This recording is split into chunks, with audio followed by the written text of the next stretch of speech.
Hi అండి, welcome to my channel easy cooking with money. ఇవాళ నేను గ్యాస్ స్టవ్ వెలిగించకుండా మోదక్కులు తయారు చేయడం చూపిస్తున్నాను. దానికోసం ఏంటంటే 3 కప్పులు dry coconut powder, desiccated coconut powder అన్నమాట.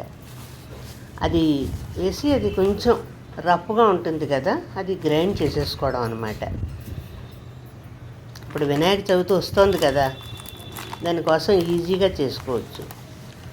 3 కప్పులు డ్రై కోకోనట్ పౌడర్, అది గ్రైండ్ చేయాలి.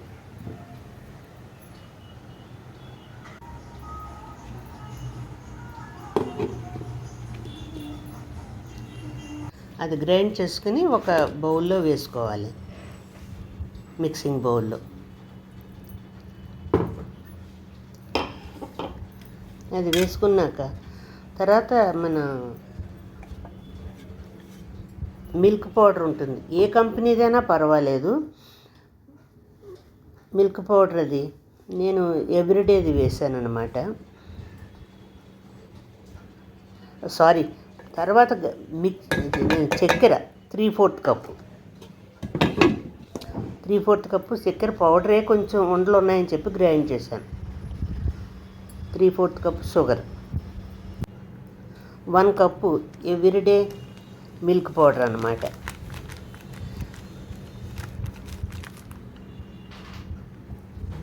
మిల్క్ పౌడర్ అందులో వేసుకుని మొత్తం అంతా మిక్స్ చేసుకోవాలి. ఇలా చేతితోటి బాగా కలిపేసుకుంటే బాగా అవుతుంది.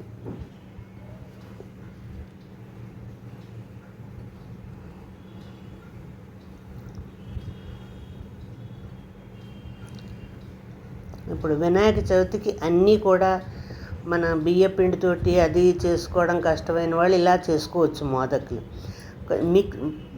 కాచి చల్లార్చిన పాలు కొంచెం కొంచెంగా కలుపుకోవాలి, పలచన అవ్వకూడదు. అది ఒక డవ్ అయ్యేటట్టుగా కలుపుకోవాలి. అది చక్కగా ఒక డవ్ కింద తయారు చేసుకొని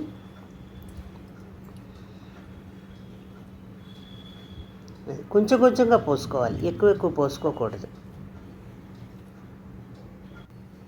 డవ్ తయారైపోయింది. ఇప్పుడు మోదకు మోల్డ్లు దొరుకుతాయి. అలా కాకపోతే చేత్తో కూడా మోదక షేప్లో చేసేసుకోవచ్చు.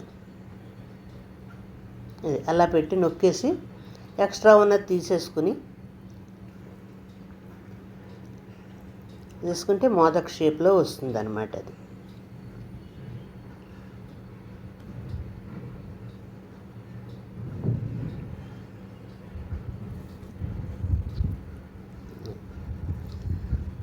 వినాయక చవితికి ఇది ఇలా చేసుకుని నైవేద్యం పెట్టుకుంటే బాగుంటుంది. చేసుకోగలిగిన వాళ్ళు బియ్య పిండి మధ్యలో కొబ్బరితోటి అన్నీ చేసుకోవచ్చును. చేసుకోవడం కష్టమైన వాళ్ళు ఇలాగ మోదకుల కింద చేసి నైవేద్యం పెట్టుకోవచ్చు.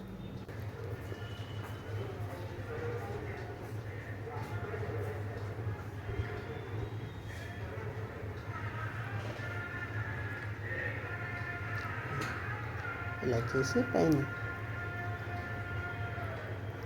పైన డెకరేషన్ కోసం కేసరి స్టాంజాలు పెట్టాను అంతే.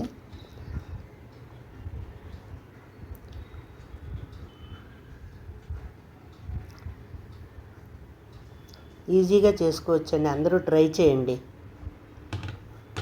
నా ఛానల్ని సబ్స్క్రైబ్ చేసుకోండి, షేర్ చేయండి, లైక్ చేయండి.